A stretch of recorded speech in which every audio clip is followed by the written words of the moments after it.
Pedro? Já comigo?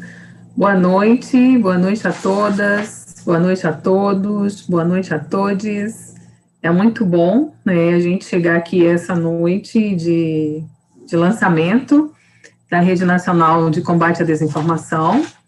Nós começamos a pensar nesse projeto ano passado, durante os estudos de pós-doutorado. Depois nós entramos no voluntariado do Projeto Mandacaru, e lá nós propusemos e tivemos uma grande aceitação para implantarmos inicialmente uma rede de monitoramento, e esse trabalho começou mais ou menos em abril. Nós desenhamos alguns projetos lá, fomos bem recebidos, a Adriana Maricato está aqui conosco, e outros colegas lá, como a Ali, a Adriana Ragone, Jarlúzia, no Projeto Mandacaru ainda. Depois nós começamos a fazer investigação, e investigação no sentido de que a gente começou a garimpar projetos pelo país, né? Projetos de todas as naturezas, projetos de verificação, de checagem, as próprias instituições do campo da comunicação, os coletivos, as agências, e nós começamos primeiro com o campo da comunicação, e depois nós fomos abrindo para perceber que os outros campos estão trabalhando com divulgação científica, estão trabalhando com popularização da ciência, e estão contribuindo efetivamente para combater a desinformação. Então, essa noite para nós aqui, para mim, particularmente, ela é de extrema importância, porque ele é um momento de gratidão. Gratidão pelas pessoas que acreditaram no projeto a princípio, então, desde a equipe lá dos voluntários do Mandacaru, depois os primeiros colegas com quem entrei em contato, como o Franciscato, a Valquíria, o Gilson em Tocantins, o próprio Rogério aí em Santa Catarina, e a gente foi começando a contactar com cada um, então a gratidão é muito grande, né? Essa noite também eu acho que é uma noite de sinergia.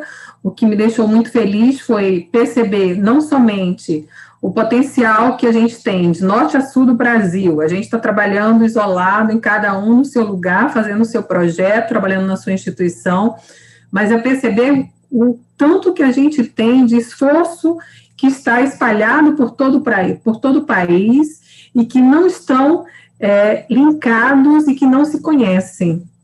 E o quanto esse conhecimento mútuo e da importância de cada projeto é importante, importante, ótimo, nesse momento, para que a gente possa fortalecer, né, a nossa luta, sobretudo quem é do campo da comunicação, né, sobretudo por quem preza o trabalho de uma comunicação responsável e ética, né, mas também com toda a ajuda e todo o apoio que vem, por exemplo, das meninas, falando das meninas, porque eu conheço mais as meninas da imunologia da USP, mas também tem os meninos, né, com o Covid verificado, o pessoal da filosofia aí com o Rony, em Juiz de Fora, né, o pessoal do Museu de Anatomia Humana da USP aí com a Silvia, né, então, com todos, eu acho que é um momento muito ímpar da gente se conhecer, né?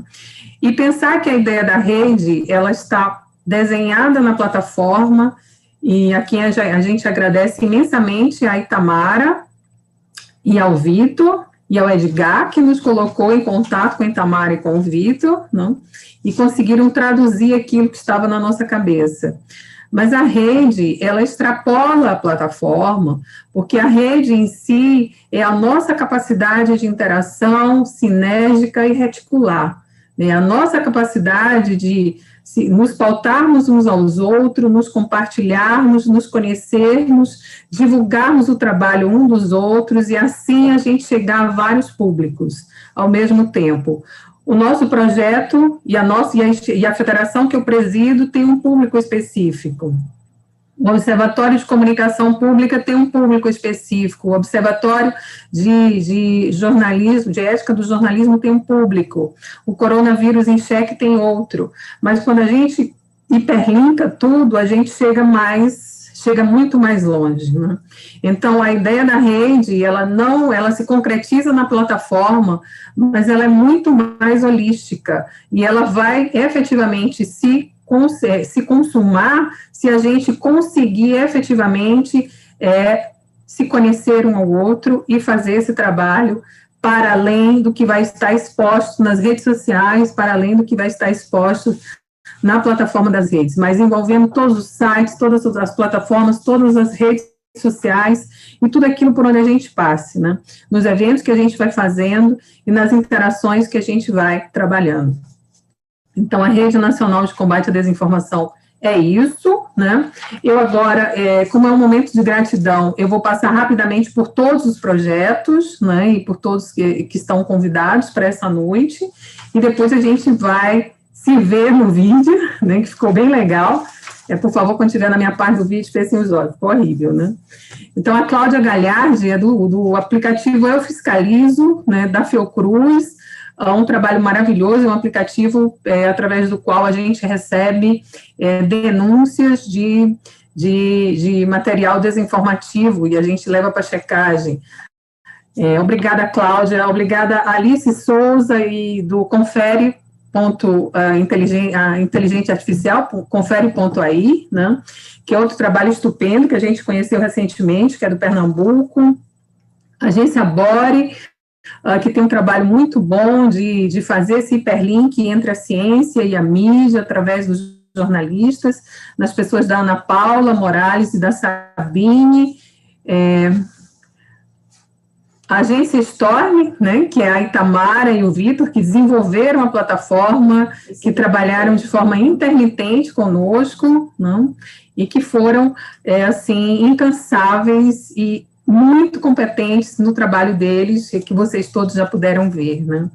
A Rede Consciência, nas pessoas do André e do Moura Leite, né, a Rede Amazon, nas pessoas do Wilson e do Lucas, e da Luciene, o Coletivo Bereia, nas pessoas da Magali, da Juliana Dias, a Magali e a Juliana entrei em contato já logo no comecinho, muito obrigada, do André Melo, da Gemina, a equipe do ETE, na pessoa da Viviane Tavares, tem um trabalho maravilhoso.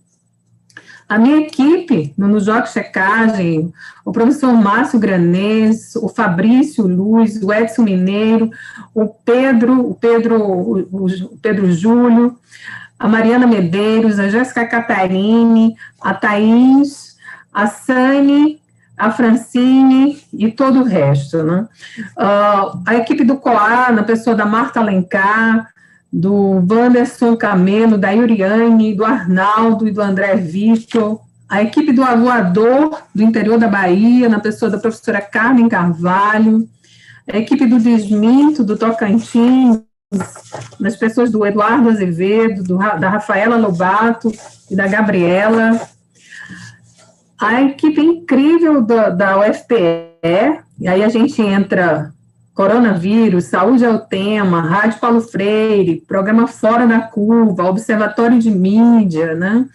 Das pessoas da Ivana Fettini, da Paula Reis, da Ana Maria Veloso, da Cecília Almeida, da Adriana Santana, do Ivo Henrique, da Catarina Apolônio. A equipe do Covid verificado, da Imunologia da USP, das pessoas da Ana Cláudia Castelo Branco, da Marina Caçador, da Débora Cantarini, da Nayara Pereira, da Gislaine Almeida e do Renato Cardoso, a equipe do Covid-19, divulgação científica, da Fiocruz, na pessoa da Luísa Massarani, a equipe da Universidade Federal do Espírito Santo, do Comunicae e do Observatório de Mídia, nas pessoas do Edgar Rebouças, que foi um grande parceiro, que é um grande parceiro, que é um grande parceiro nessa empreitada, e é para quem eu recorro quando tem alguma dúvida, na pessoa da Nazaré, do Vitor Gentili, do Rafael Paes, da Franciane Bernardes e da Patrícia de Abreu, minha grande amiga, por sinal, né? Esperando ela aqui. A equipe do Vaza, Falciane, na pessoa do Ivan, com quem a gente conversou, do Léo Sakamoto e do Rodrigo. A equipe do UFP no combate à Covid, na pessoa da professora Juliana Teixeira. A equipe do Infocast, de Minas Gerais, na pessoa do Rony Santos, do Breno e da Larissa do Bem. A equipe da Força Tarefa, a MEREC, da UFMG, na pessoa do Yuri Castelfranchi, depois o Yuri me corrige, por favor, e do Roberto Takata. A equipe do projeto social Mãos Solidárias, do Paulo Maçã e da Monize Ravena. A equipe do Objetos, Observatório de Ética Jornalística, nas pessoas do Rogério Cristofoletti, da Denise Becker. A equipe do Observatório de Comunicação Pública, nas pessoas da Maria Helena Weber e da Ana Javes e do Rudimar. A equipe do OPAGE de Tocantins, da Federal do Tocantins, na pessoa do professor Gilson Porto. A equipe do Observatório de Mídia da Universidade Federal da Paraíba, na pessoa da professora Sandra Moura. A equipe da Casper Libero, do projeto Emancipa.jor, da professora Marli dos Santos, e aí mais a Edna Silvia, o Matheus, a Jéssica, a Natália, a Lúcia e o Carlos Humberto. Os grupos de pesquisa da Universidade Federal de Sergipe, nas pessoas dos amigos Carlos Franciscato, Vitor Belém, e as duas equipes que são fabulosas, né? Na equipe do Intervozes, aí, a Helena Martins, o próprio Marcos, que está aqui também, o Bruno Marironi. Marcos me corrige aí, Bruno me corrige aqui, eu não sei se eu anotei, peço desculpas. Marinoni. Marinoni. Bruno, perdão, obrigada.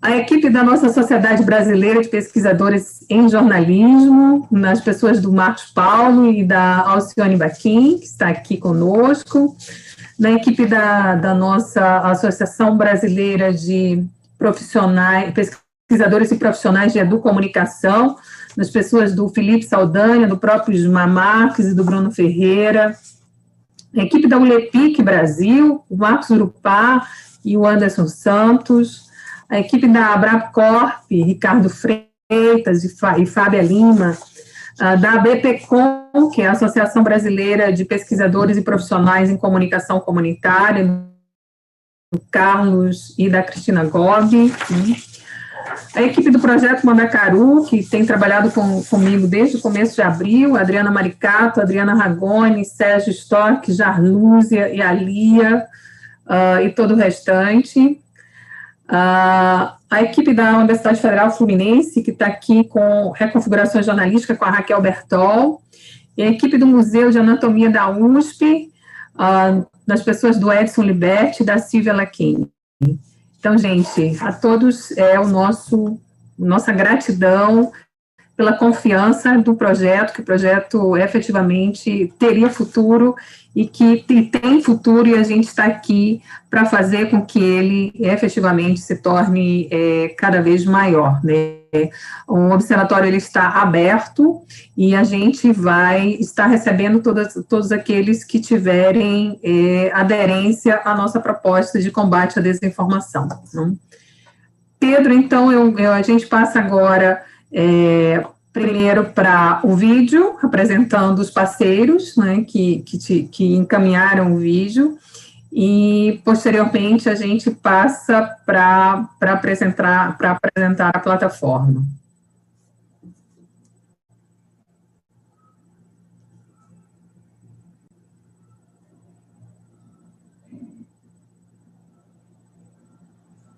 Olá, Eu sou Ivan Paganotti, junto com Leonardo Sakamoto e Rodrigo Ratier, somos co-criadores do curso online gratuito Vaza Falciane. Foi desenvolvido com o apoio do Facebook para combater as notícias falsas em um dos espaços em que elas mais proliferam, nas redes sociais. A gente faz parte, junto com uma série de outras iniciativas, da Rede Nacional de Combate à Desinformação. Então, para isso, acesse o nosso site www.rncd.org. Sou Claudemir Edson Viana, secretário executivo da ABB-Educom, Associação Brasileira de Pesquisadores e Profissionais em Educomunicação, que desde 2012 promove inúmeras atividades, como encontros, cursos, publicações, produção de podcasts, enfim, inúmeras ações voltadas à promoção e à prática da educomunicação, preocupadas com uma educação midiática voltada a uma comunicação democrática, crítica e participativa. Meu nome é Ricardo Freitas e eu sou vice-presidente da Associação Brasileira de Pesquisadores em Comunicação Organizacional e Relações Públicas, a Abrapcorp. A atual diretoria da Abrapcorp quer cada vez mais estreitar laços com as demais associações científicas e profissionais do campo da comunicação social. Acreditamos que juntos podemos combater a desinformação. Nós da ALCAR, Associação Brasileira de Pesquisadores de História da Mídia, entidade que congrega estudantes, profissionais e pesquisadores, também estamos juntos no combate à desinformação. O Comunicae é um projeto de extensão da Universidade Federal do Espírito Santo e tem por objetivo promover a leitura crítica da mídia nas escolas. E nesse momento da pandemia da Covid-19, estamos também atuando no combate às fake news, que tanto circulam pelas redes. A informação correta pode salvar vidas. E felizmente, não estamos sós. Agora, o Comunicae também faz parte da RNCD, Rede Nacional de Combate à Desinformação. Somos a plataforma Covid Verificado, criada e administrada por mestrandos e doutorandos do programa de pós-graduação em imunologia. A nossa plataforma tem o objetivo de informar a população como notícias verdadeiras e vindas de fontes confiáveis para que entendam a situação da pandemia e consigam se prevenir da melhor forma. A plataforma, composta por site e redes sociais, reúne uma coletânea de informações sobre a Covid-19 vindas de importantes órgãos governamentais, brasileiros e mundiais, assim como de estudos científicos sobre o assunto. Somos projetos e instituições de diversas áreas e estamos juntos no combate à desinformação. Olá, sou Cláudia Gagliardi, autora do Eu Fiscalizo, um aplicativo que permite que todo cidadão possa notificar conteúdos inapropriados, veiculados no meio de comunicação, entretenimento e a desinformação que circula pelas plataformas digitais. Nós somos a iniciativa Covid-19 Divulgação Científica. Preparamos vídeos, infográficos, informativos e textos sobre o novo coronavírus e a Covid-19. A Covid-19 Divulgação Científica é uma iniciativa do Instituto Nacional de Comunicação da Ciência e Tecnologia, sediado na Casa de Oswaldo Cruz, na Fiocruz, e do Conselho Nacional de Desenvolvimento Científico e Tecnológico, o CNPq, todos juntos no combate à desinformação. Olá, eu sou Rony Santos, professor do IFSUDEST MG e coordenador do projeto Infocast.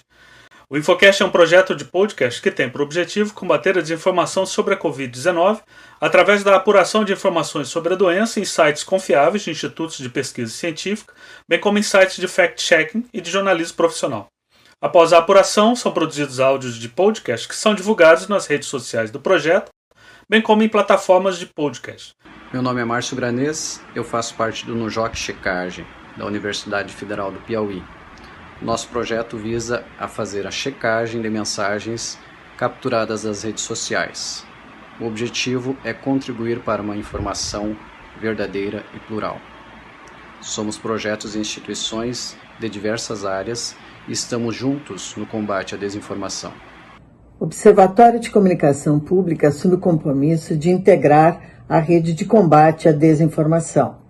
Ratificamos, assim, o nosso objetivo, que é a defesa da comunicação pública, uma comunicação norteada pelo interesse público, conforme demonstram as mídias, produtos e informações disponíveis no site Obcomp.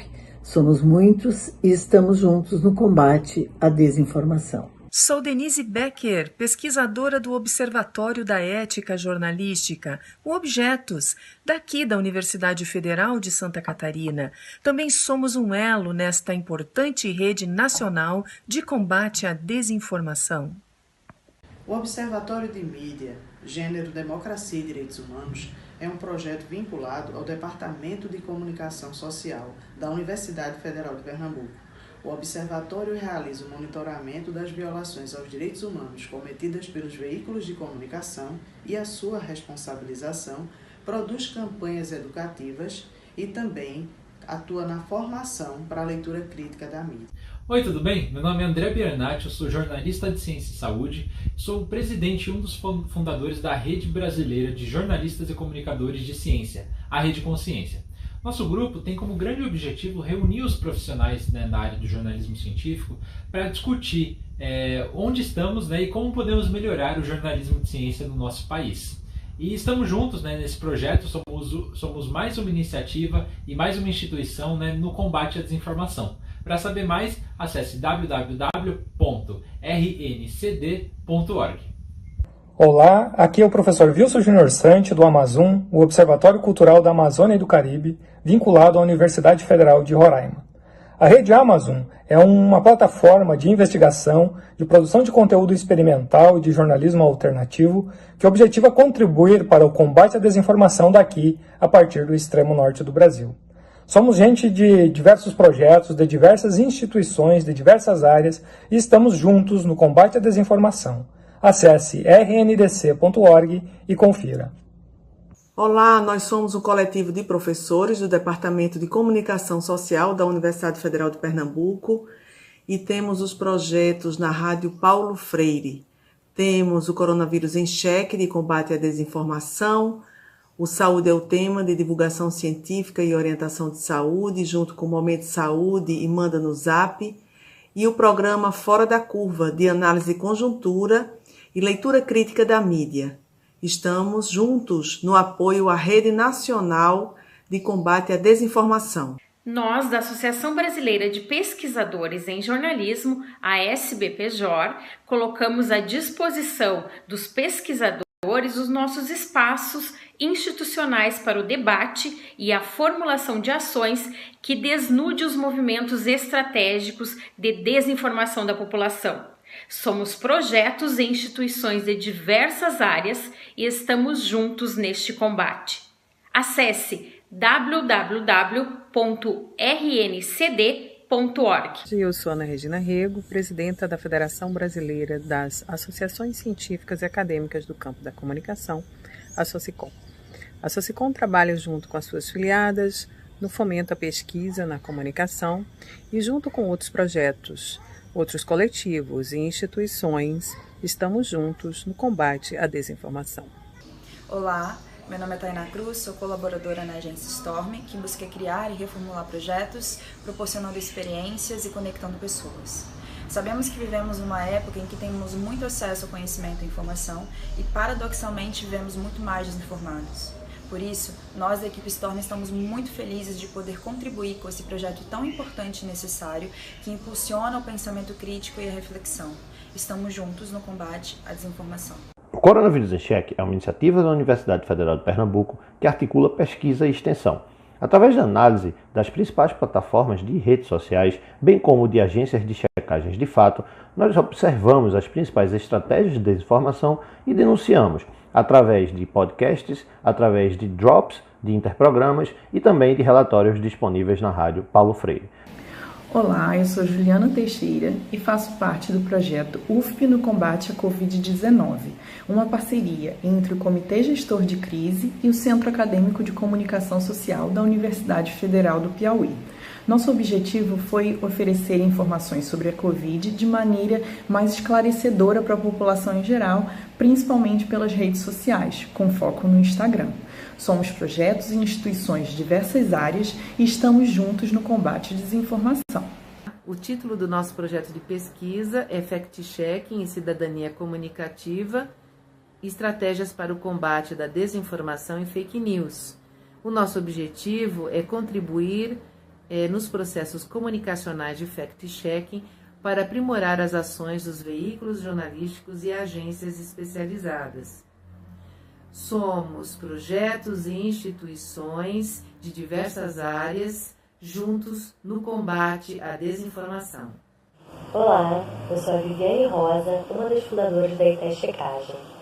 Somos a primeira agência de combate à desinformação na área de gênero e direitos humanos.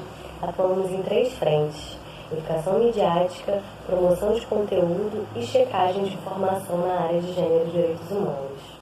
Somos o Coletivo Bereia, informação e checagem de notícias. Fazemos jornalismo colaborativo para verificação de conteúdos que circulam em ambientes digitais religiosos. Nós somos projetos, instituições de diversas áreas e estamos juntos no combate à desinformação. Acesse www.rncd.org.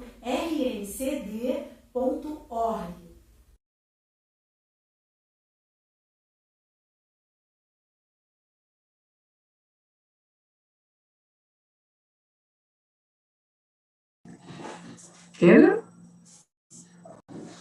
Bom, gente, boa noite novamente.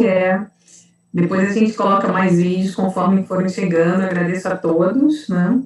E para mim o vídeo, a imagem ficou travando um pouco, mas a nossa equipe está dizendo que estão tentando entrar na transmissão no YouTube, né? Estão tentando invadir e eles estão tentando resolver, né? Por enquanto,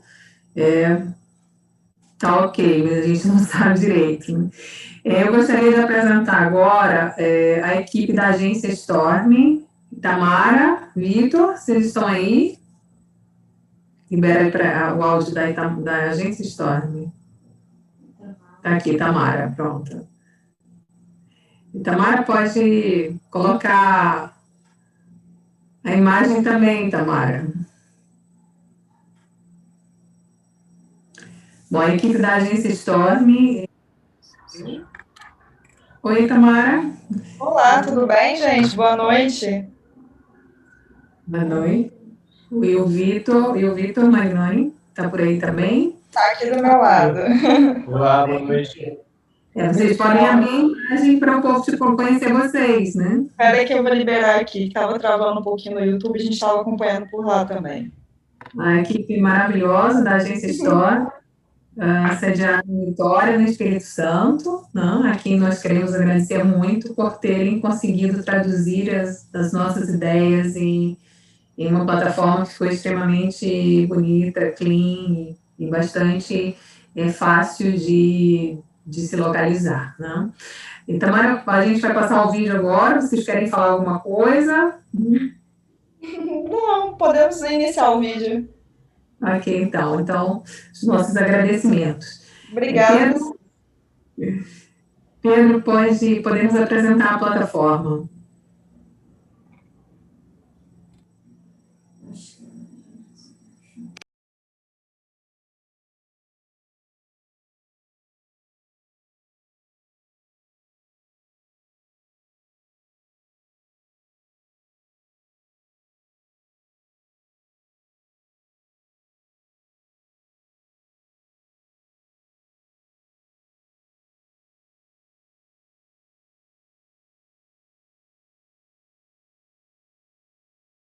Está liberado, Pedro. Boa noite, Adriana Ragoni.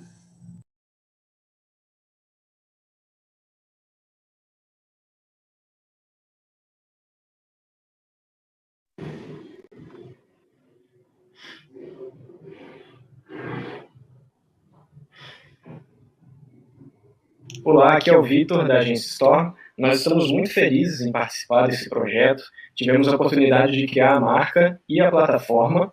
E agora eu vou dar um passeio com vocês aqui pelo site para mostrar alguns detalhes, né? Aqui temos a marca, né, do RNCD e logo aqui à direita o menu, né, onde o usuário pode acessar facilmente as principais áreas do site e também já aqui a rede de parceiros, né, cada parceiro aqui. Além desse link, dessas informações aqui iniciais, uma coisa que nós demos prioridade também foi dar acessibilidade ao site, né? Então aqui no topo nós temos já 2 ferramentas importantes de acessibilidade. Tanto a ferramenta de tradução, né, onde o site pode ser traduzido instantaneamente tanto para inglês, espanhol e francês, né, aqui apenas em um clique ele já traduz todo o conteúdo do site, e aqui no canto direito nós temos acessibilidade também visual, né, onde o usuário pode aumentar ou diminuir a fonte, mudar o contraste da tela para ficar de mais fácil leitura, dependendo da condição de cada usuário, e também destacar links, para a pessoa também já saber onde que E também a opção de destacar links, que a pessoa também já consegue saber onde é clicável, tá? Aqui eu vou retornar, então, vou clicar em limpar.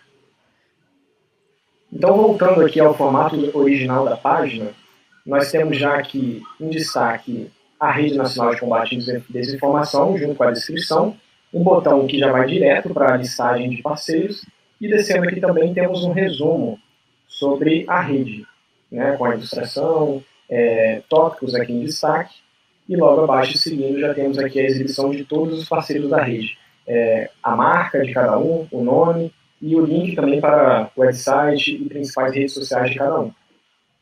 Então, aqui embaixo, quando vai descendo, vai exibindo toda a listagem. E seguindo mais aqui adiante, passando por todos os parceiros, nós temos também outras seções importantes, que são as seções de conteúdo, né? A de checagem de informações, que vai ser alimentada constantemente, né? Então aqui já temos aqui artigos de checagem, e aqui abaixo também a parte de clipping, onde podemos destacar também onde a rede saiu em algum veículo, né? Alguma matéria específica. E, seguindo aqui para o final da página, temos mais links aqui, atalhos para as outras seções do site e também das redes sociais. Agora, andando aqui pelas páginas, nós temos a página sobre a rede, que o usuário tem acesso a uma descrição completa, né, além do resumo da página inicial, algo mais aprofundado. Então, aqui na parte de princípios, o usuário também tem acesso aqui a um texto sobre os princípios da rede. A aba de parceiros é uma aba de link de atalhos para cada parceiro. Então, clicando aqui em cada um dos parceiros, já vai diretamente para o site oficial de cada parceiro. Então, aqui também tem a parte de conteúdo, de checagem de fatos e de clipping. E também, importante, a seção de contato, que são duas partes. A de Fale Conosco, né, que é o padrão, né, que o usuário ele pode entrar em contato com a rede. Aqui inserindo os dados, nome, sobrenome, e-mail, assunto e mensagem. Também instalamos aqui um dispositivo para evitar envios de e-mail em massa de ataques, né, que isso aqui verifica se é realmente uma pessoa que está enviando uma mensagem.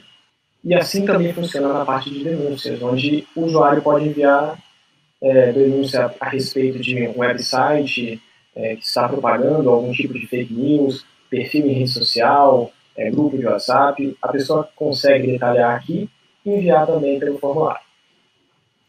Então esse é o site, a plataforma, um resumo da plataforma. Mais uma vez eu gostaria de agradecer pela oportunidade e nós estamos à disposição de toda a rede. Um abraço a todos. Agradecemos imensamente a Itamara e ao Vitor e a toda a agência Storm e ao Edgar por ter nos apresentado a essa equipe maravilhosa, né? E agora eu passo a palavra ao Edgar Rebouças para que ele possa apresentar o professor Eugênio e em seguida nós vamos ouvi-lo. Olá, colegas, boa noite, que bom estar aqui junto com vocês, reencontrando vários colegas, né, que a gente se encontra normalmente em eventos presenciais e agora que, infelizmente, estamos, né, virtualmente, mas pelo menos a gente está aqui junto e enfrentando essa pandemia e conhecendo pessoas novas também, muito interessantes, revendo ex-alunos e colegas que estudamos juntos, tal. Quer dizer, isso que a Ana Regina conseguiu fazer com essa rede foi muito interessante, porque a gente pôde revigorar um pouco daquilo que, nos eventos científicos ou profissionais que a gente se encontra, é aquele aquele aglomerado legal de trocar ideias, de calor humano, e que a gente formou uma rede, inicialmente de troca de conteúdos de alguns conhecidos que estavam fazendo coisas parecidas, e de repente a gente falou assim, peraí, mas eu estou escrevendo uma coisa aqui, o outro colega está escrevendo lá no Rio Grande do Sul algo parecido, o outro está escrevendo lá em Manaus alguma coisa também assim, por que a gente não junta tudo? E foi muito legal essa capilaridade que a Ana Regina conseguiu juntar esse monte de gente, ainda botou uma chamada nas redes da Socicom, da Intercom, da Compos, de redes profissionais também, para aglutinar mais parcerias. E é muito legal essa forma como a gente fez de ser amplamente democrático, né? Todo mundo pode participar, sem ingerência, sem checagem de conteúdo de um e de outro. E essa opção que a gente fechou lá com o pessoal da Storm, que a gente agradece muito, disso da denúncia, né? Para que não fique também ninguém achando que a rede vai dar conta das denúncias. A rede é simplesmente uma rede, a gente faz as interligações. Então, se chega uma denúncia específica para alguém que já trabalha mais diretamente com aquilo, a denúncia para esse grupo, esse coletivo que trabalha com isso. Não é a rede que vai dar conta disso. A rede é simplesmente para ajudar na capilarização de tudo isso. Ainda mais diante de várias e inúmeras e perversas redes que têm ocupado esse oceano informacional e comunicacional que a gente tem, e principalmente utilizando as redes com um objetivo, aquela coisa de querer prejudicar o outro, querer enganar o outro, querer mentir para o outro, o que se potencializou tanto com as redes sociais digitais. Isso é meio chocante, né?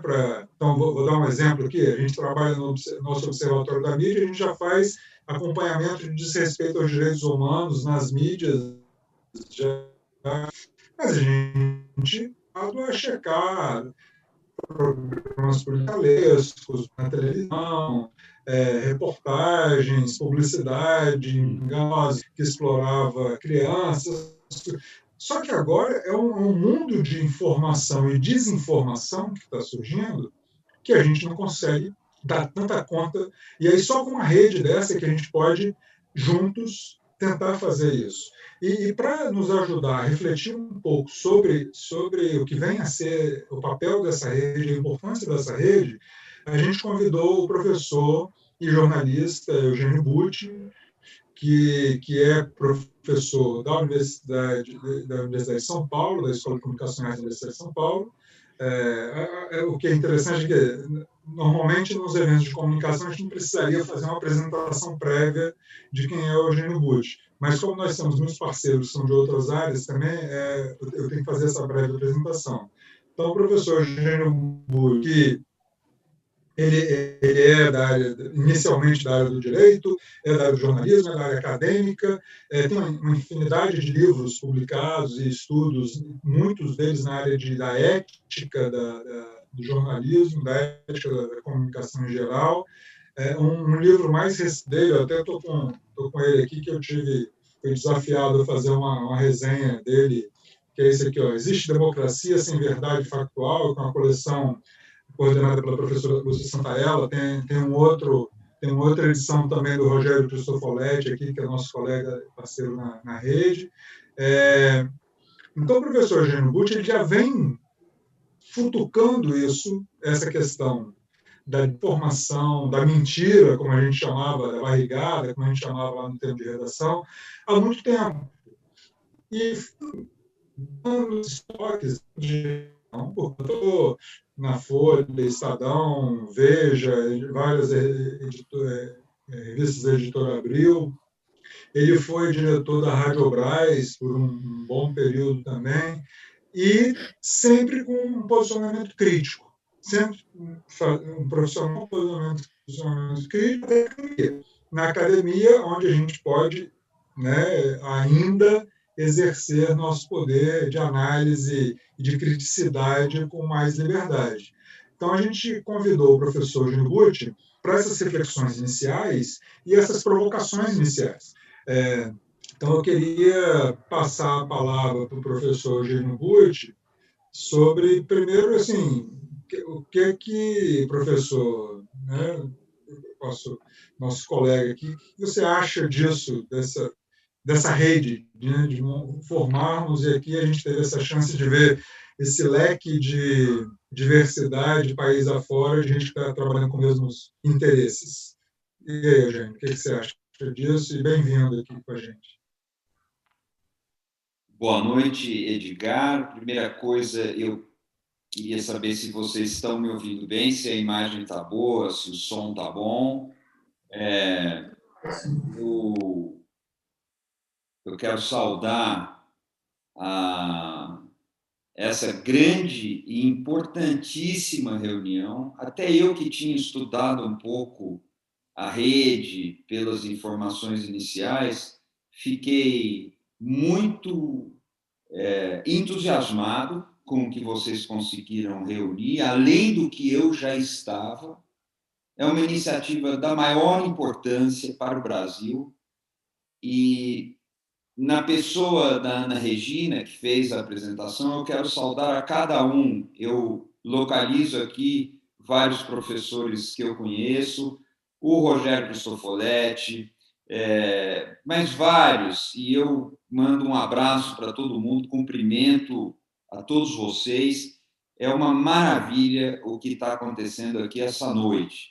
E eu, para começar, eu agradeço as palavras do professor Edgar Rebouças, e não é por estar na presença dele, é um grande nome do nosso campo, e eu tenho citado, eventualmente, o pensamento de Edgar Rebouças, mas eu quero aqui começar por algo que eu fui estudar depois de ouvi-lo falar a respeito. Foi num dos encontros que a gente teve, numa das ocasiões em que partilhamos de algum seminário, algo que me impressionou demais. Ele comentou o livro de Adolf Hitler, Mein Kampf, A Minha Luta, e chamou a atenção para algo que eu já tinha lido esse livro, não li todo o livro, mas já tinha estudado algumas coisas desse livro, e o sábio Edgar Rebouças comentou que as coisas que Hitler escreve lá, depois Goebbels iria repetir, já são aquilo que tornou tragicamente célebre a figura do Goebbels, a ideia de que uma mentira repetida 1000 vezes se transforma em verdade. É disso que nós estamos falando aqui. Não é exatamente assim que Hitler escreve, mas é incrível a quantidade de vezes que ele fala sobre propaganda. Gente, é algo tão assustador. Ele fala em propaganda e atribui, inclusive, a vitória dos ingleses sobre os alemães, dizendo que os ingleses manipulavam com mais maestria a máquina da propaganda e os alemães não sabiam fazer isso, e por isso os alemães teriam perdido a guerra, a Primeira Guerra. É impressionante como ele vê na guerra a continuação da propaganda e como ele vê a política como uma extensão da propaganda, um exercício da propaganda. É incrível também, nesse livro de Hitler, publicado em 1925, a quantidade de vezes que ele hostiliza os jornalistas, os jornais, como ele ataca os jornais como sendo os centros difusores de mentiras, e como ele se dedica a atacar os intelectuais. Eu trago para nós a memória desse livro, que me foi despertada por uma palestra do Edgar Rebouças,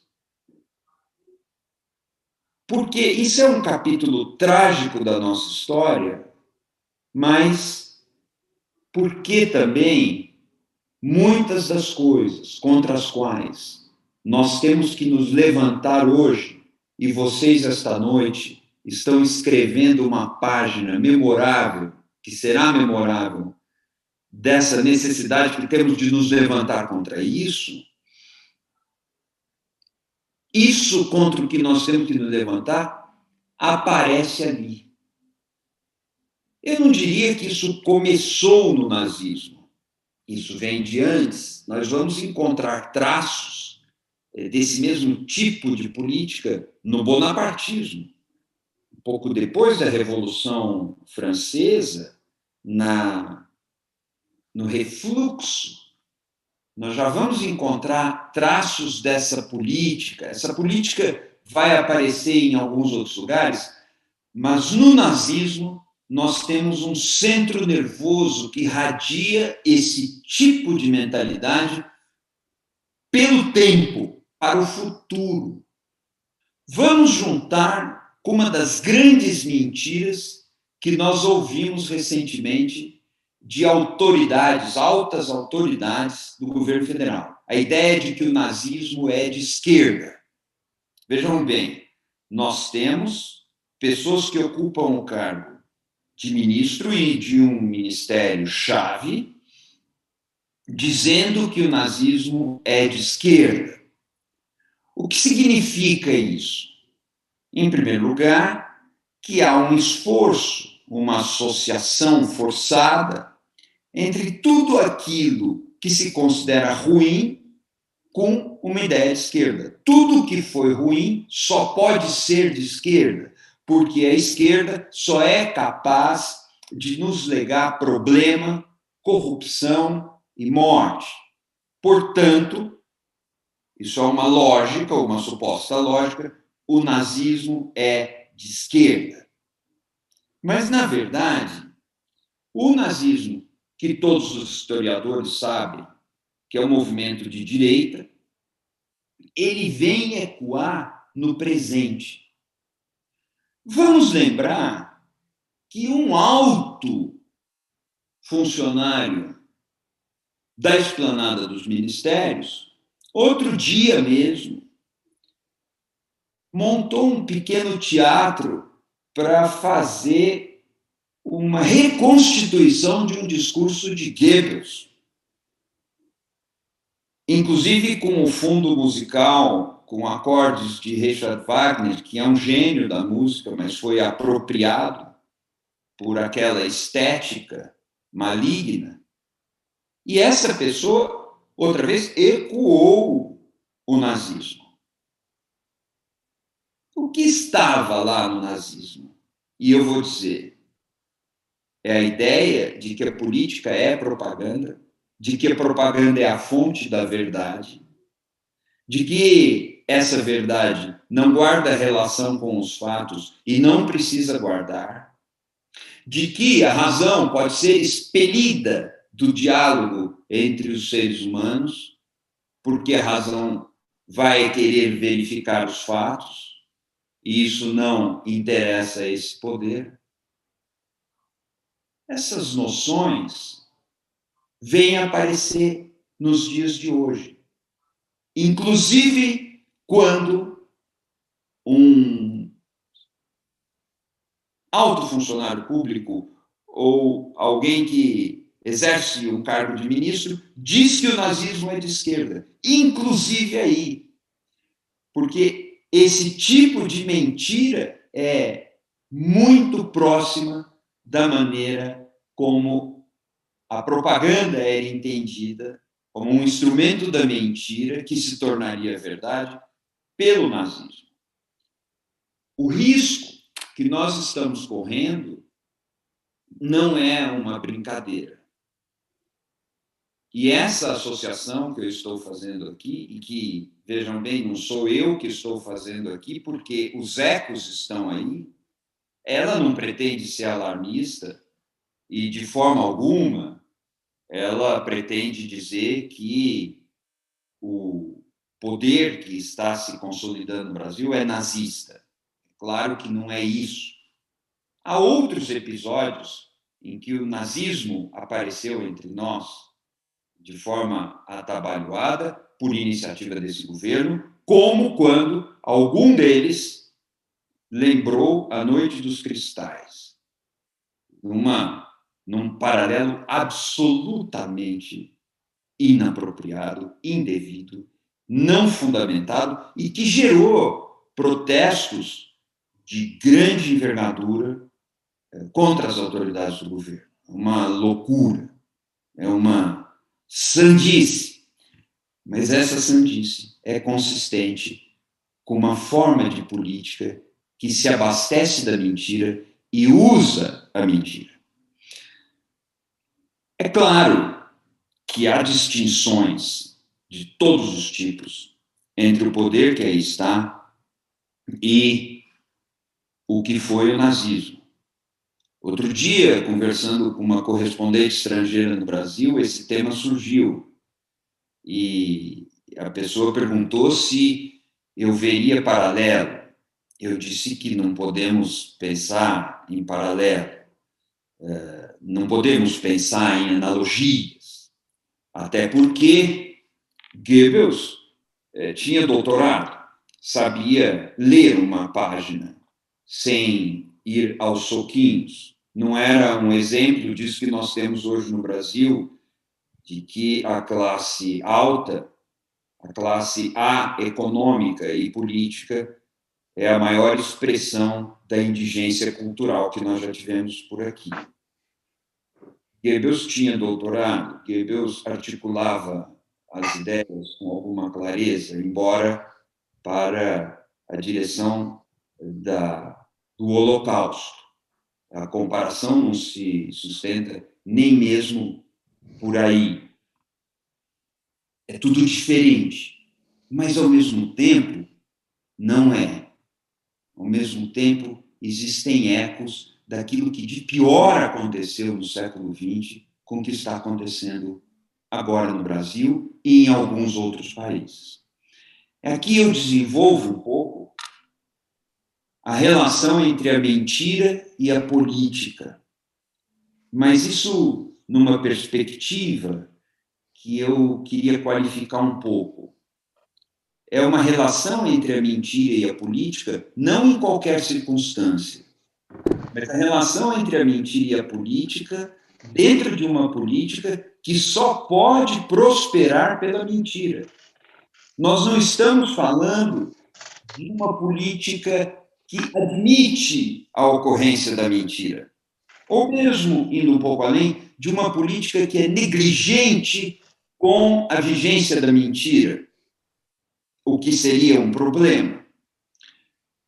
Nós não estamos falando também da ideia de que não pode haver política sem a mentira. A mentira é um expediente que faz parte, infelizmente, mas é da realidade da política.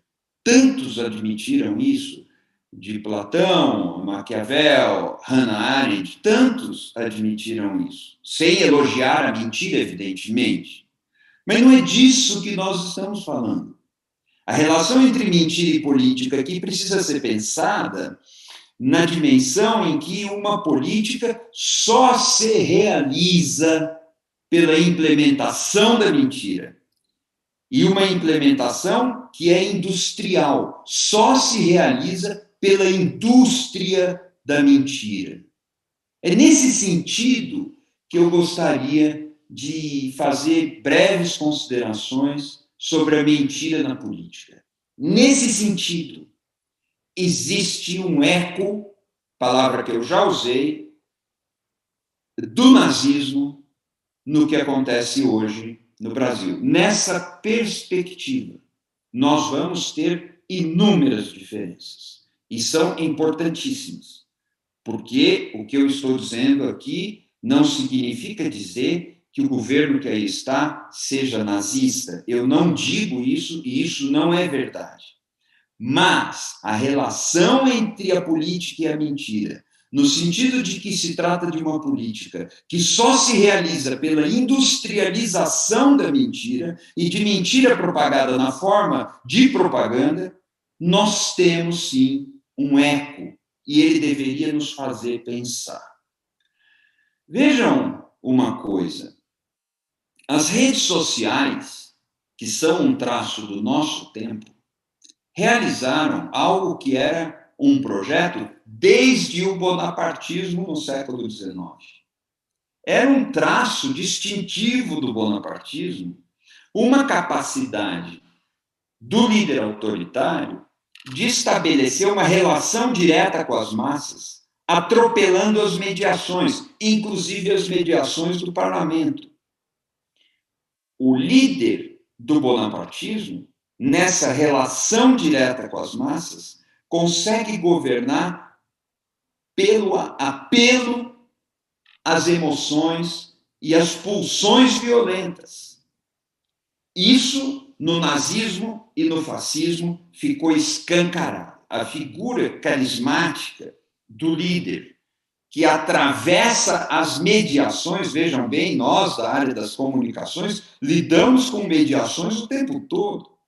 A figura do líder dito carismático, que atravessa as mediações e mobiliza as massas pelo que elas têm de pior, pelas relações de identificação libidinal, pelas pulsões violentas, pelo ódio, pela intolerância, aqueles que conseguem explorar o ressentimento para canalizar esse ressentimento em expressões de perseguição, de crime, de atentados contra as minorias, isso se tornou um traço do nazismo e do fascismo, a partir da relação direta do líder com as massas, atravessando as mediações e industrializando a mentira na forma de propaganda. Ora, as redes sociais colocam isso ao alcance da mão de muitos candidatos a líderes carismáticos, que não são. Não podemos dizer que Trump seja um líder carismático, mas podemos dizer que ele se apropria de certos instrumentos da tecnologia do presente para forjar, nos dois sentidos da palavra, essa relação direta com as massas pela indústria da propaganda e da mentira. É nessa perspectiva que nós vemos que a proliferação das chamadas fake news, o conceito é problemático, não é acidental. Sequer é uma proliferação que possa ser chamada de contingencial, de episódica. Ao contrário, se trata de uma propagação, de uma multiplicação, de uma exacerbação estruturalmente vinculada a um projeto enormemente, exageradamente autoritário, intolerante e partidário do ódio. Essas indústrias da desinformação não estão soltas, elas estão conectadas com esse tipo de paixão baixa. E essa paixão baixa é o que se conecta com as pretensões, eu diria, totalitárias de certas lideranças que aí estão.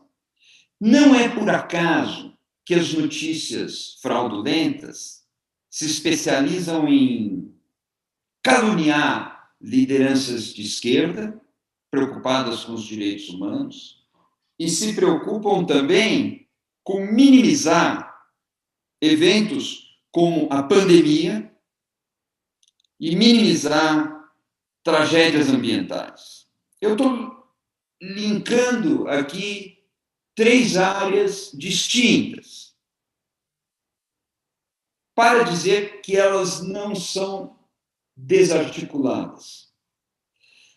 o desprezo pela ciência é uma característica que vem do nazismo e está nesses líderes lamentáveis que estão por aí. A ciência que interessa para o nazismo é a ciência da eugenia, a ciência da purificação da raça, a ciência racista. Não interessa ao nazismo uma ciência que seja investigação da verdade, a liberdade de investigação. A ciência que interessa para os líderes do nosso tempo também, ela só interessa quando obedece. Se ela vai investigar as causas de uma pandemia e essa investigação desagrada um líder, ele entra no modo negacionista. Aquilo que desinforma sobre a pandemia no Brasil é parte de um projeto autoritário, intolerante e de ódio. Aquilo que desinforma sobre as tragédias ambientais do Brasil é parte desse mesmo projeto. Isso não está solto. Isso está ligado a uma ação de governo que demite o cientista que ajudou a detectar e a fazer soar o alarme do desmatamento e das queimadas, que desqualifica as equipes que fazem esse monitoramento. Essas coisas estão ligadas, assim como está ligada às barbaridades que nós ouvimos num discurso na ONU na terça-feira, quando foram ditas inverdades inaceitáveis e quando foram lançadas acusações contra a imprensa que verifica os fatos, cujo trabalho é verificar os fatos. Da mesma forma, as tentativas de sabotar aqueles que trabalham com os fatos e com a razão, aqueles que trabalham com o argumento, com o convencimento, com o respeito à autonomia intelectual do outro, estão conectadas com isso. O desgoverno aparente das redes sociais, hoje estabelecidas sobre grandes conglomerados que são monopólios globais, sabota o estabelecimento da razão, sabota a verificação dos fatos e sabota a democracia. Há uma conexão em tudo isso. Combater a desinformação nesse contexto significa combater as forças que estão ameaçando a democracia, abertamente, hoje ameaçando abertamente. Há uma relação entre os monopólios globais desgovernados que agem fora do alcance de qualquer legislação nacional e o estabelecimento desses governos de intolerância, de ódio, de perseguição de minorias, de um conservadorismo atroz.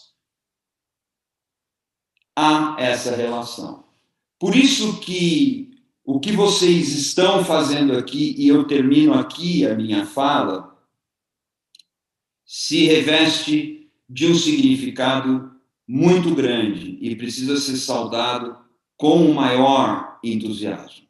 Restabelecer a verdade é tarefa da universidade no Brasil e é tarefa de todos os que têm compromisso com a democracia. Nós estamos falando aqui não da verdade religiosa, não da verdade da filosofia, sequer a verdade da filosofia. Nós estamos falando aqui apenas da verdade dos fatos.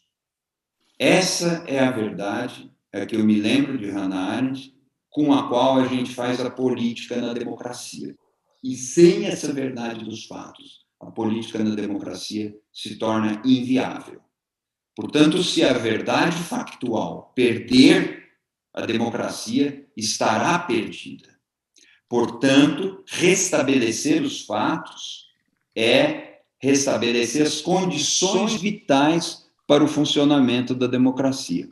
E é isso que nos reúne aqui, é isso que deu origem a essa instituição maravilhosa que vocês lançam hoje, e essa instituição terá o papel de trabalhar para o restabelecimento dos fatos, não para a defesa de uma determinada orientação doutrinária ou de uma vocação política específica, mas os fatos. Trata-se de respeitar e restabelecer e defender o registro dos fatos. Isso é checagem dos fatos. É um trabalho jornalístico mais depurado, mais obstinado pela verdade dos fatos. É disso que nós precisamos mais do que nunca. Vocês estão de parabéns e eu fico muito, muito honrado de ter recebido esse convite e de poder dirigir o meu pensamento a cada um de vocês. Muito obrigado. Infelizmente, a gente não tem aqui aquela coisa dos aplausos, né, de ouvir os aplausos, que nos faz uma falta enorme numa palestra, numa sala de aula, essa coisa a gente só vê as carinhas assim. Mas eu queria aqui abrir, antes da gente ver as perguntas, tem pessoas já comentando, tal, no YouTube, aqui, se colegas aqui na nossa rede, alguns foram citados aqui, Cristofoletti, que também já vem trabalhando com isso há muito tempo, a Maria Helena Weber, que trabalha com a questão de observação desse discurso político, dessas narrativas políticas, já também há muito tempo. Eu lembrei aqui um pouco do que o Eugênio falou, de uma provocação que o Noam Chomsky fez no Fórum Social Mundial, e depois o Ramonet engatou com isso quando ele falou dos observatórios, né? Qual o papel que tinham os observatórios, e a gente é filho dessa proposição lá, o Jean-Claude Bertrand também, um belga e francês que falou isso, de que os observatórios seriam o que eles chamaram de quinto poder, né? O Ramonet chamou de quinto poder, que fiscalizaria o dito quarto poder. Só que com esse acesso, essa facilidade do acesso aos artefatos, existe essa proliferação de pessoas ditas empoderadas, e a gente tem sempre aquela reflexão de que, assim, eu até brinquei outro dia, né, que tudo aquilo que o Brecht, o Benjamin, o Enzensberger fizeram, aquela previsão utópica de que as tecnologias e as mídias iriam democratizar o acesso, o conhecimento, iriam fazer todo mundo... Quer dizer, deu errado, né? Do mesmo jeito lá que Horkheimer e Adorno, né, falaram que o iluminismo tinha dado errado, de que, poxa, peraí, em vez de a gente estar aprendendo mais, a gente está emburrecendo. A gente tem visto isso. Então, nós que somos de observatórios mais tradicionais há algum tempo, analisamos isso da mídia tradicional, e aí agora essa proliferação. Então, eu queria só saber aí algum comentário, vou eleger aqui que eu estou vendo, então, Rogério e Maria Helena Weber, que são mais antigos aqui nos observatórios também, como eu, para poder comentar um pouco dessa fala aí do Eugênio, já que a gente se conhece também tão bem. Edgar, tem uma pergunta no chat aí, do Wilson, lá da rede... Vou botar. Maria Helena Weber, por favor, professora. Boa. Obrigada, Edgar. Prazer te rever, Eugênio. E estivemos em algumas práticas políticas juntos também, numa época em Brasília, né? O que eu acho que está acontecendo, e é muito oportuna essa fala, é que nós estamos vendo algo que era muito pontual, ou que servia a um projeto político pontual, que nós entendíamos derrotado, né, que era o projeto do nazismo, do fascismo, com toda a morte que causa, né, não só de física, mas a morte da ética, do respeito como diria Adorno, quando a civilização acabou, né? Mas o que nós vemos hoje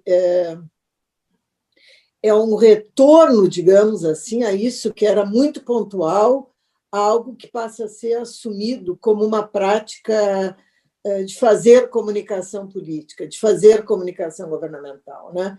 E me parece que aí nós temos uma gravidade que é a substituição da comunicação pela propaganda.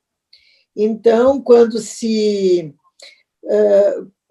incide, digamos, um determinado tipo de legislação para diluir a EBC ou para acabar com a TV pública no Rio Grande do Sul, por decreto, como foi realizado, nós estamos pensando que toda essa comunicação pública, que é um conceito que me mobiliza, ela, na verdade, vem sendo tomada pela comunicação privada, né? Coisa inadmissível numa democracia, quando o interesse público é o interesse que deve nortear a comunicação do Estado, a comunicação de governo, né? Então, me parece que, além disso, nós estamos vivenciando hoje no Brasil uma autorização, digamos, à falácia, à mentira, à inverdade, né? A possibilidade de que o poder diga qualquer coisa. E aí você não tem um debate para diluir isso, né? Não tem um debate e acaba virando a profissão de fé realmente, a fé na presidência, a fé num governo que não tem nada de racionalidade, né? Então, acho que isso que você fala é uma análise, digamos, perfeita do que significa e do pavor, né, que isso pode acarretar. Nós temos Antes do comentário do Rogério ali, então, a riqueza de estarmos na rede aqui, o bom é isso, de que a professora Maria Helena está falando lá de Porto Alegre e tem uma pergunta do Wilson, que está lá em Manaus, e aí ele fala assim, restabelecer a verdade dos fatos parece uma tarefa bastante óbvia, não? Por que trabalhar o óbvio hoje é tão difícil? É a pergunta que ele lança aqui para o Eugênio, então já vai pensando aí, Eugênio. É difícil trabalhar com o óbvio, né? E então fala, Rogério, complementa aí. Eugênio, obrigado pela Rogério fala. Está em Santa Catarina, já voltamos para o sul novamente. Eugênio, obrigado pela fala e obrigado também, Edgar. A pergunta do Wilson me ajuda a pensar também que, além de restituir verdades, e que é necessário também fortalecermos o jornalismo profissional, esse espesso ecossistema de desinformação vai nos obrigar a discutir, por exemplo, a responsabilização das grandes plataformas digitais, que vivem muito a partir disso, né? Então, eu queria que o Eugênio também arrematasse para falar um pouco mais sobre isso.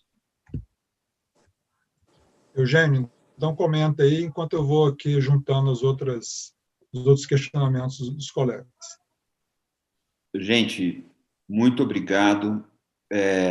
O que eu não disse antes é uma responsabilidade enorme, porque eu estou aqui respondendo perguntas da Marilena e do Rogério, que sabem mais do que eu, e é difícil, essa questão é difícil, mas a gente dialoga. A dialogia, o diálogo, supõe uma horizontalidade, supõe, para usar outra expressão de Hannah Arendt, pessoas livres e iguais convivendo, o que, aliás, aparece na Declaração dos Direitos Humanos, de 1948, todos os homens nascem livres e iguais em direitos e dignidade. Eu adoro lembrar que o termo livre, esse adjetivo, é o primeiro adjetivo da Declaração dos Direitos Humanos. A liberdade é parte integrante, para não dizer, é o ponto de partida dos direitos humanos. Um entendimento, claro, de liberdade muito amplo, que não é a liberdade estreita, mas não vamos nos perder com isso. Eu quero comentar rapidamente um elemento da fala da Marilena sobre a substituição da comunicação pela propaganda. É isso mesmo que vem acontecendo. É uma ordem, um ordenamento das forças, não apenas no Brasil, que suprimem ou tentam suprimir o diálogo, que supõe igualdade, que tenta suprimir a imprensa, no seu melhor sentido, que supõe fiscalização do poder, investigação do poder, e tenta suprimir o dissenso, a discordância, que é tão rica. Uma democracia se fortalece na discordância. Uma ordem democrática aumenta a participação política à medida que as divergências apareçam, sem medo de aparecer. É o debate público, né? Claro, claro.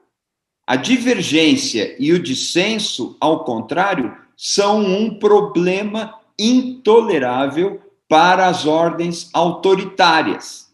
As ordens autoritárias, em lugar do dissenso e da divergência, preferem a união sob uma autoridade. É uma união que conflui para a obediência. Vejam que hoje é muito comum que o presidente da República trate como impatriótica qualquer manifestação de divergência.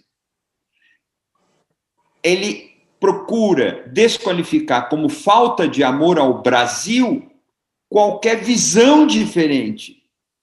E, às vezes, chega a estabelecer essa relação com fatos. Os fatos, se nos desfavorecem, estão errados. O que, por sua vez, encontra um paralelo com uma assessora do presidente Trump, ainda logo depois da posse do Donald Trump, que, quando questionada sobre o número de pessoas que havia na festa de posse do Trump, que era um número não tão expressivo como eles gostariam que fosse, ela se saiu com os fatos alternativos. Não, nós lidamos com alternative facts, como se fossem possíveis os fatos alternativos. Os fatos, quando desagradam o discurso oficial, eles são, sim, desqualificados. Então, esse ponto ocorre, Marilena, como um sintoma que nós temos que prestar atenção. Se os equipamentos públicos, da comunicação pública, não se prestam ao diálogo, à divergência, à expressão de pontos de vistas que não se conciliam em tudo, mas que têm arestas, ela vai ser dirigida para a propaganda, e a propaganda é a negação do pensamento, a negação da razão, a negação do aprofundamento intelectual, a negação da investigação, até científica, porque a investigação científica também tem por objetivo contestar verdades anteriormente estabelecidas.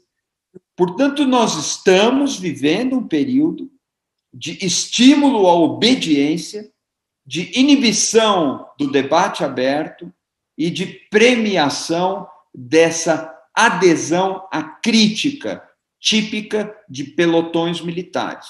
Nós estamos vivendo não bem uma democracia militar, mas uma democracia muito militarizada, uma democracia que é chamada a se perfilar sob o comandante. Isso é muito preocupante, e o que você descreve sobre a comunicação é um sintoma exato disso aí. Para o Rogério, e depois eu vou comentar a pergunta do Wilson, de Manaus, mas para o Rogério, muito rapidamente, sim, eu estou de pleno acordo, nós estamos, no mundo todo, diante da necessidade de estabelecermos uma regulação para os conglomerados monopolistas, para as plataformas.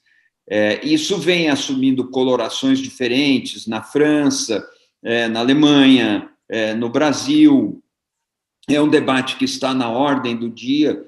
Nos Estados Unidos, algumas lideranças que são expoentes do Congresso americano já vêm falando em quebrar o monopólio pela legislação antitrust ou pelos valores da legislação antitrust, que são uma tradição do Estado americano desde os anos 1920, 1930. É com isso que eles regulam o mercado e a diversidade de vozes nas comunicações, por exemplo.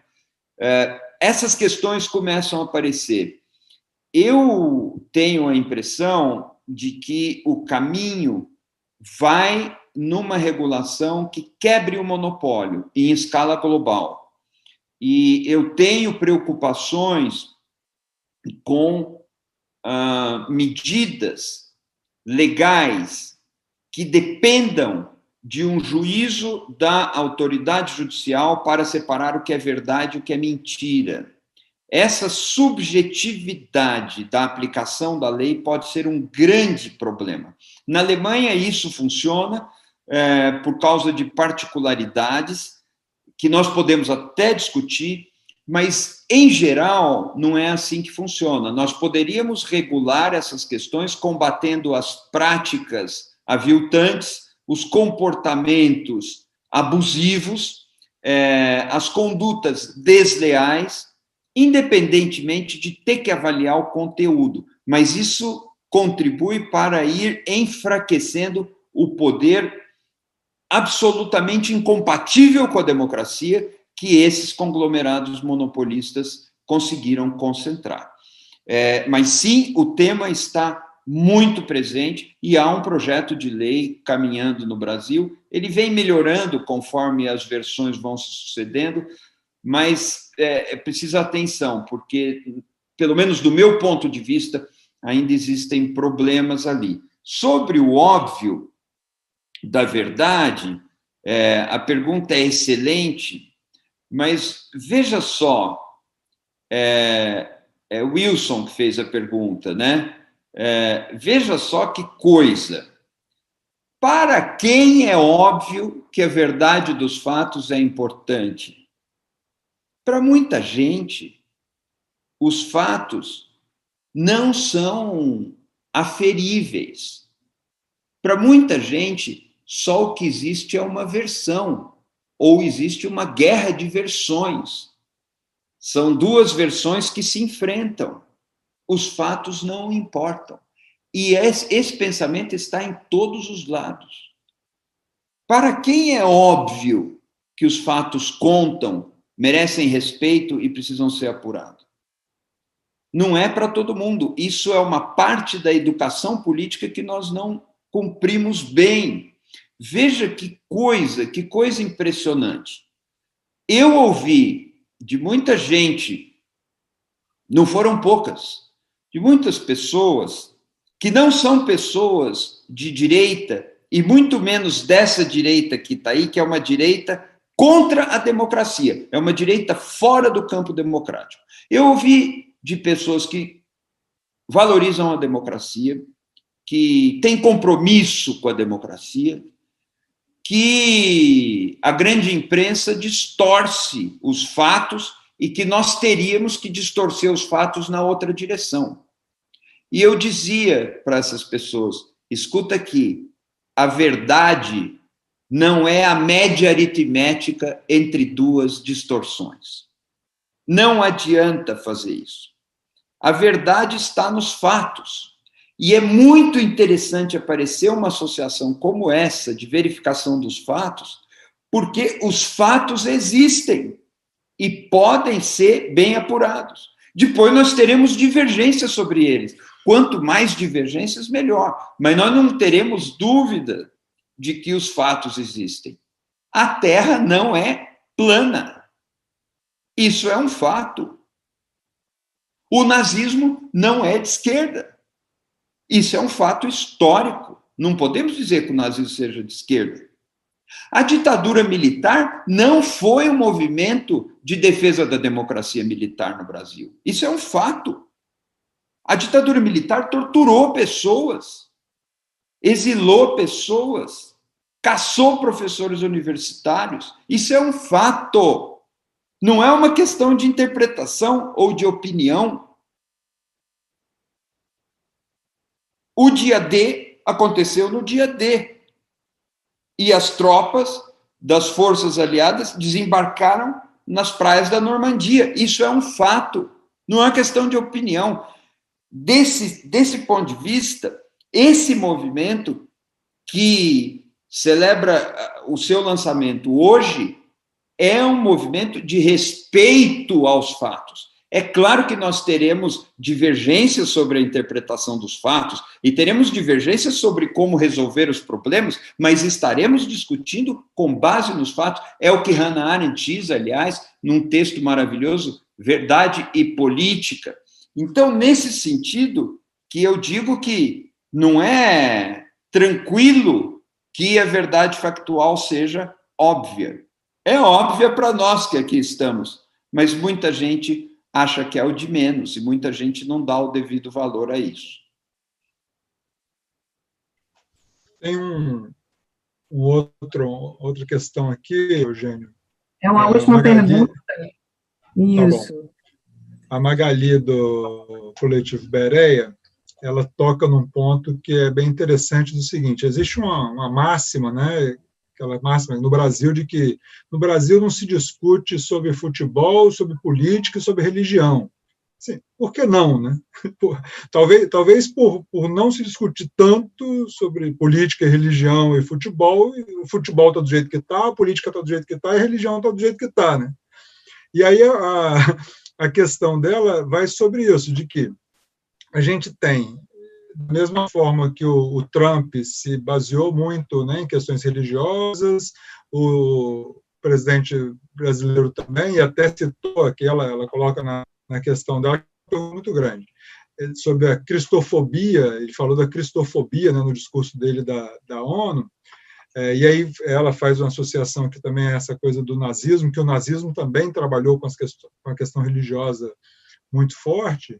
Então, ela pergunta assim, como que você vê o lugar da religião, que é um dos fundamentos da propaganda, né, nessa configuração toda que a gente está no momento, onde política, religião e futebol, né, se envolvem, e que a gente não quer que acabe em pizza? Gente, eu fico preocupado aqui com o tempo. Vou responder essa pergunta da Magali com toda a responsabilidade que me cabe e procurando ser breve e desde já agradecendo esse convite tão honroso. O nazismo e o fascismo trabalharam em bases diferentes com a religião. Eu lembro que Goebbels, nos diários, anota que o nazismo seria a nova religião do povo. O nazismo pretendeu ocupar o espaço da religião. Não sei se em sua totalidade, mas em certas vertentes, o nazismo tinha claramente essa pretensão. Mas usou muito a dominação religiosa a seu favor. O fascismo tinha um outro tipo de relação, inclusive com a Igreja Católica. Mas o uso político da religião é comum, e o uso político da religião, comum aos dois, e o uso político da religião vem acontecendo no Brasil, despertando um sentimento de enorme preocupação. Vejam o tratamento dado à questão do aborto. Vejam o uso de trechos da Bíblia em discursos da ONU. Aconteceu dessa vez e aconteceu na outra vez, quando foi citado o evangelista, acho que João, eu sou a verdade vos libertará. Que história é essa? Que história é essa? O nosso Estado inclui várias religiões e inclui pessoas que não professam religião alguma. Como o nosso Estado pode assumir uma religião? Que história é essa de cristofobia?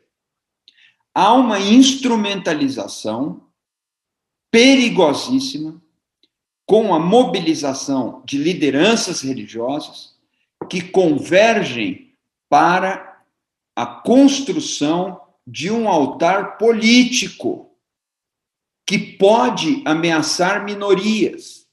Recentemente, nós tivemos uma questão da maior gravidade com uma criança de 10 anos que, em todo o amparo da lei, com todo o amparo da lei, precisou ser submetida a uma intervenção para interrupção de gravidez resultante de estupro. E na porta do hospital nós tivemos manifestações de pessoas que ficavam fazendo barulho na porta do hospital, mobilizadas por um discurso religioso. Com um enorme respeito que eu tenho por todas as religiões, eu não posso deixar de registrar esse fato como uma invasão do direito de uma pessoa que não tinha nada a ver com essas religiões e que era uma criança de 10 anos que estava sendo submetida a um tratamento legal, autorizado pela legislação brasileira. Essa manipulação da religião é preocupante, é mais do que preocupante. E isso me volta para o problema da checagem dos fatos. A checagem dos fatos é um exercício jornalístico, laico, ele não tem religião, porque ele não pode ter um interesse em favorecer uma determinada religião. Cada um de nós pode ter a fé que tiver, e com todo direito e com toda dignidade, mas os fatos, eles não podem ser enviesados.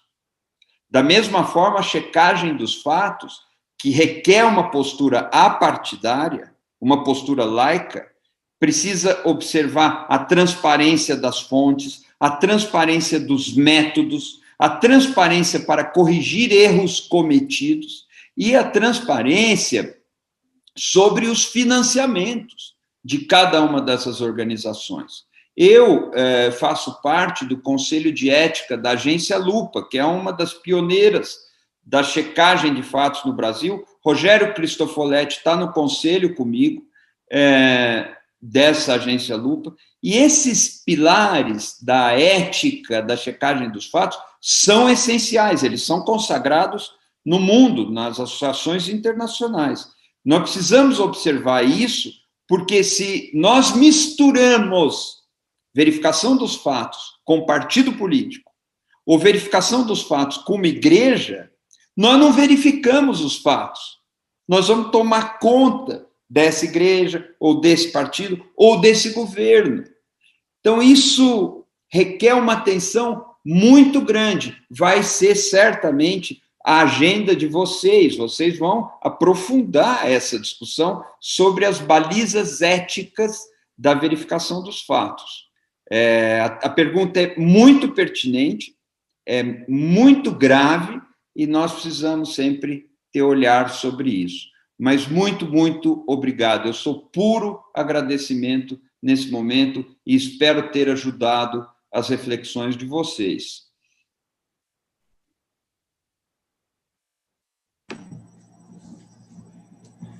Eugênio, muitíssimo obrigado. Temos outras perguntas aqui. Depois, como a gente está registrando e gravando tudo isso, a gente passa para você também, para ajudar, e vários outros colegas aqui.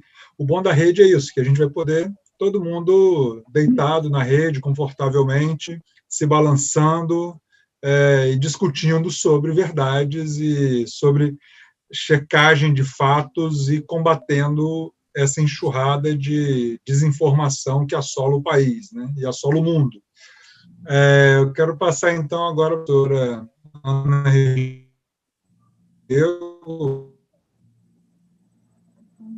que foi a grande articuladora da rede, para que o parlamento e o pontapé inicial oficial da nossa rede aqui, que continuamos na incansável luta de combate à desinformação. Então, Ana Regina, por favor. Obrigado, Eugênio. Obrigado aos colegas todos. Queria agradecer imensamente ao professor Eugênio Busch por suas palavras, pelos esclarecimentos e participação da Milena Weber, do Rogério, do Edgar. E queria deixar uma última inquietação nossa, sobretudo do campo da comunicação, mas também para todos. Primeiro, a gente vive uma disputa de regimes de verdade. A gente está aí numa crise do regime de verdade, de historicidade da modernidade, em confronto com o regime de verdade pautado na experiência, nos valores e nas crenças. Isso significa que nós, enquanto pesquisadores, cientistas, temos uma responsabilidade muito grande, assim como nós, jornalistas, que é tentar um viés para abrir um debate com esse regime de verdade pautado na experiência, nos valores e nas crenças. E o que me deu muita alegria ao procurar todos os projetos nessa rede foi exatamente perceber que, para além do campo da comunicação, no campo da ciência, no campo da filosofia, em várias áreas da medicina, estão todos imbuídos desse mesmo esforço que nós tentamos na comunicação, de nos fazer compreender e chegar à pessoa mais simples do nosso país. E aí, com essa pessoa, conseguimos dialogar, não mais como um regime de verdade pautado num projeto cientificista da modernidade, mas dialogar com essa pessoa que tem a crença de que a vacina não é necessária, e nós vamos precisar imensamente dialogar com essas pessoas, porque a saúde do nosso país está em risco.